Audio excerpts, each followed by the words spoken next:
Untuk episode kali ini saya akan mulai dengan mukbang dulu. Mukbang yaitu mukanya abang. Biskuit.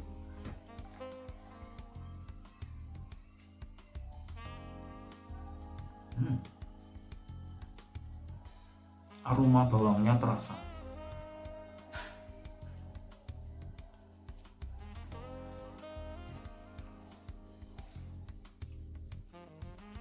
Dan ada rasa cengkeh juga serta serai dan dupo, menyang, beling serta kawat. Episode kali ini saya akan membicarakan khusus tips dan trik nulis cerita 18 plus atau 21 plus.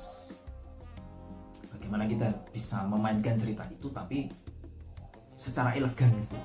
Gak asal 18 plus untuk nyari duit atau nyari pembaca, tapi kita memang bermain ide-ide kreatif melalui genre itu. Sebab genre 21 plus sendiri di dunia kepenulisan fiksi itu bukan sesuatu yang melanggar hukum, bukan alkoholnya atau daging babinya dunia kepenulisan fiksi.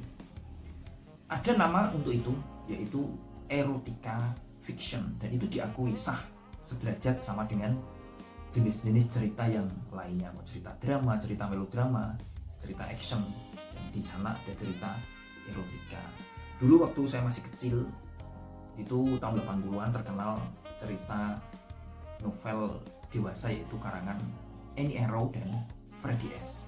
Kemudian dari barat muncul novel seri Nick Carter, bukan Nick Carter anggota Backstreet Boys, tapi Nick Carter detektif ala James Bond yang dimana dia melaksanakan misi-misi penugasan dan kemudian ada itunya, adegan-adegan sensual. Dan di zaman sekarang kita mengenal karya E.L. James yang berjudul 50 Shades of Grey dan sangat sukses, sudah difilmkan. Oleh karena itu maka cerita-cerita seperti itu sebetulnya sama aja kayak cerita-cerita yang lainnya, dan makanya kita sangat bisa mengolahnya dengan baik dan elegan. Tips yang pertama agar tidak membawa waktu, karena ini nanti tipsnya ada 84, jadi kamu mungkin harus nginep, saya juga. Tips yang pertama sebelum kita menulis soal 18 plus atau erotica fiction, complete sex education. Mengapa? Karena fisiologi antara perempuan dan laki-laki itu sangat berbeda. Apa yang membuat seorang perempuan tertarik pada masalah seksual itu sangat beda dengan cowok. Jadi jangan dipikirkan bahwa semua orang sama. Yang kedua, sempurnakan bangunan ceritanya. Karena erotica fiction sebenarnya kan cerita biasa yang ditambahi dengan adegan ranjang atau nudity, adegan-adegan nudity. Jangan dibalik ya. Bikin itunya dulu dan baru plot atau karakter kepikiran belakangan.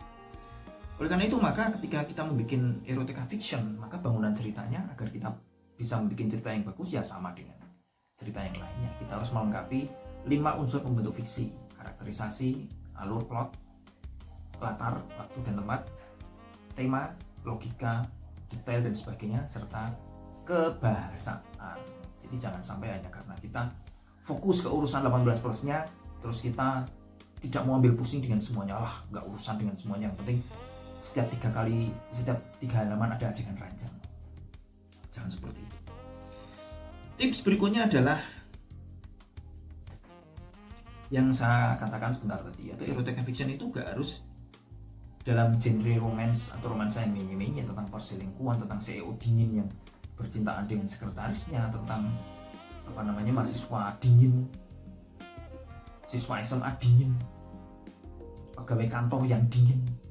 Ini semua tokoh di cerita platform itu tokoh cowoknya dingin karena yaitu kelamaan tidur di kulkas.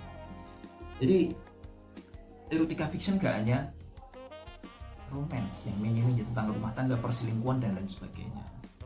Cerita erotika juga bisa ditambahkan ke melodrama, action, fantasi, cerita sejarah, science fiction, dan semua genre.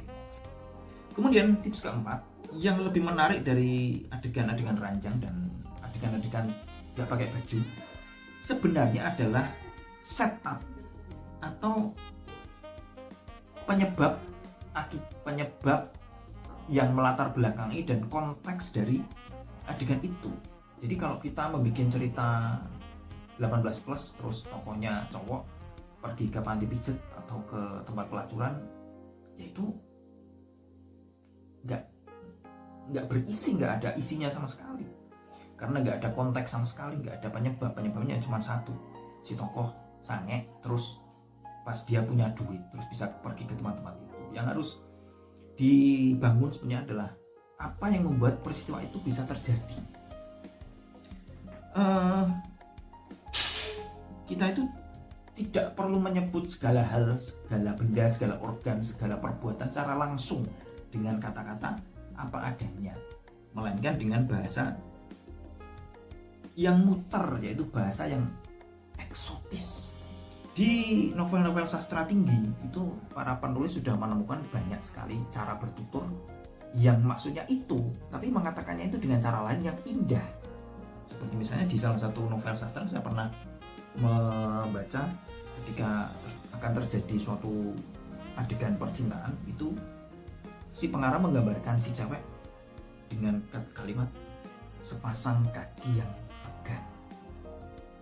Kemudian di novel luar negeri, di novel thriller Amerika, di mana thriller barat itu biasanya pasti ada adegan rajanya sama kayak film. Itu ada kalimat yang berbunyi, yaitu ketika tokoh cowok dan cewek mulai bercumbu, itu kalimatnya penggambarnya adalah kehangatan yang siap untuk meledak kapanpun. Ada kejadian-kejadian, benda-benda, barang-barang, organ-organ yang ingin dikatakan, tapi mengatakannya tidak dengan secara langsung, melainkan dengan sesuatu yang mengiringi imajinasinya, menyimpulkan sendiri. Jadi ini butuh pemahaman, pencernaan yang cerdas, bukan pencernaan perut tapi otak dalam mencerna kalimat. Dan kemudian yang tadi juga sudah saya singgung adalah sempurnakan KBBI dan IYD, itu mutlak. Saya sudah dalam episode yang lalu saya sempat mengungkapkan mengapa kita harus menggunakan bahasa baku di karya fiksi, karena ya memang itu aturan dasarnya begitu. Dan kemudian yang juga penting adalah jangan ungkapkan semua hal atau semua proses sampai selesai. Kamu pasti tahu proses apa yang saya maksudkan. Kita hentikan cerita kita pada suatu titik yang tepat, sehingga kemudian biarkan pembaca itu yang melanjutkan dengan imajinasi masing-masing. Dan tips terakhir adalah tahu batas. Kalau kita menulis fiksi erotika, tentu saja jangan sampai di genre teen lit atau yang adult. Meskipun banyak peristiwa-peristiwa erotika di dunia nyata itu terjadi pada kalangan ABG dan remaja. Terus menggunakan genre lain. Ada tokoh remajanya, tapi genre marketnya harus yang berbeda, yang nanti kita bisa tempeli di halaman belakangnya novel dewasa. Itu tips yang secara umum, dan tips yang secara khusus adalah bahwa kejadian seperti itu mengena bagi pembaca kalau terjadi dalam situasi yang tidak direncanakan. Pasti itu efeknya akan lebih nendang ke benak pembaca daripada ketika kita tahu si tokoh mau pergi ke rumah bordil atau ke panti pijat plus itu. Karena sudah direncanakan, ya kita sudah tahu pasti di sana ada apa. Jadi oleh karena itu maka adegan-adegan sensual itu harus kita jadikan sebagai bagian plot twist kecil sepanjang cerita, sebelum nanti pada klimaks juga kita berikan adegan seperti itu juga sebagai plot twist. Karena plot twist itu disusun secara struktural rapi, maka ketika para tokoh melakukan adegan seperti itu juga bangunan kesananya, penyebabnya kesananya juga rapi. Saya kira dengan cara itu kita sudah sedikit banyak lebih tahu tentang bagaimana kita bisa menulis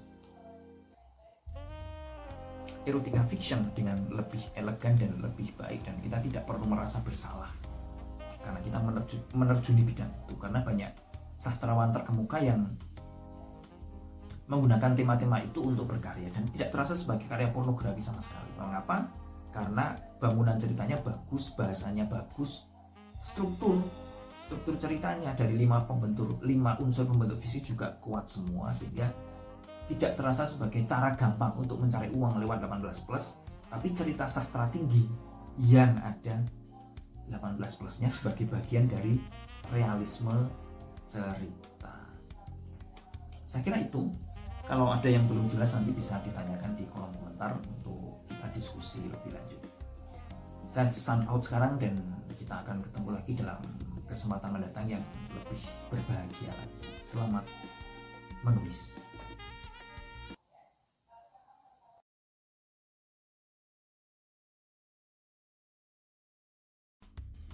Kalau mau tahu cerita 18 plus atau 21 plus yang baik dan benar itu seperti apa, ada ini contohnya. Kumpulan cerpen Pandura Rasa, harga Rp50.000 dan bertanda tangan. Ujung-ujungnya jualan buku.